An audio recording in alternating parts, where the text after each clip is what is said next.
Hi hello friends, welcome back to my YouTube channel. ಎಲ್ಲರಿಗೂ ಮಕರ ಸಂಕ್ರಾಂತಿ ಹಬ್ಬದ ಆರ್ಥಿಕ ಶುಭಾಶಯಗಳು. ಇವತ್ತು ಸಂಕ್ರಾಂತಿ ಎಳ್ಳು ಬೆಲ್ಲ ಯಾವ ರೀತಿ ಮಾಡೋದು ಅಂತ ನೋಡ್ಕೊಬರೋಣ.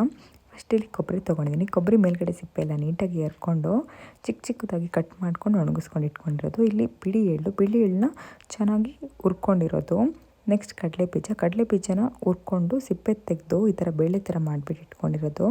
ನೆಕ್ಸ್ಟ್ ಇಲ್ಲಿ ಬಿಳಿ ಬೆಲ್ಲ ತೊಗೊಂಡಿದ್ದೀನಿ. ಬಿಳಿ ಬೆಲ್ಲನೂ ಅಷ್ಟೇ ಚಿಕ್ಕದಾಗಿ ಕಟ್ ಮಾಡಿ ಬಿಸಿಲಲ್ಲಿ ಚೆನ್ನಾಗಿ ಒಣಗಿಸಿಟ್ಕೊಂಡಿರೋದು. ಇಲ್ಲಿ ಉರಿಗಡಲೆನ ನೀಟಾಗಿ ಕ್ಲೀನ್ ಮಾಡಿ ಬಿಸಿಲಲ್ಲಿ ಒಣಗಿಸ್ಬಿಟ್ಟು ಇಟ್ಕೊಂಡಿರೋದು. ನೆಕ್ಸ್ಟ್ ಇಲ್ಲಿ ಸಕ್ಕರೆ ಹಚ್ಚಿ ತೊಗೊಂಡಿದ್ದೀನಿ. ಸೊ ಇಷ್ಟೇ. ಈಗ ಹೇಗೆ ಮಾಡೋದು ನೋಡೋಣ.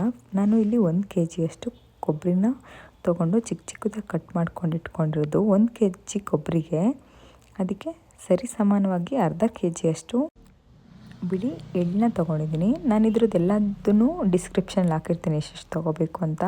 ಗೊತ್ತಾಗಲಿಲ್ಲ ಅಂದರೆ ಅಲ್ಲೊಂದು ಸಲ ನೋಡ್ಕೊಳ್ಳಿ. ನೆಕ್ಸ್ಟ್ ಇಲ್ಲಿ ನಾನು ಅರ್ಧ kg ಬಿಳಿ ಬೆಲ್ಲನ ಚಿಕ್ಕದಾಗಿ ಕಟ್ ಮಾಡಿ ಒಣಗಿಸಿಟ್ಕೊಂಡು ಹಾಕ್ಕೋತಾ ಇದ್ದೀನಿ. ಸೊ 1 kg ಕೊಬ್ಬರಿಗೆ ಅರ್ಧ kg ಎಳ್ಳು, ಅರ್ಧ kg ಬೆಲ್ಲ ಆ್ಯಡ್ ಮಾಡಬೇಕು. ಸ್ವೀಟ್ ಜಾಸ್ತಿ ಬೇಕು ಇರೋರು ಇನ್ನೂ ಸ್ವಲ್ಪ ಆ್ಯಡ್ ಮಾಡ್ಕೋಬೋದು, ತೊಂದರೆ ಇಲ್ಲ ಬೆಲ್ಲ ಜಾಸ್ತಿ ಆ್ಯಡ್ ಮಾಡಿಕೊಂಡ್ರೆ.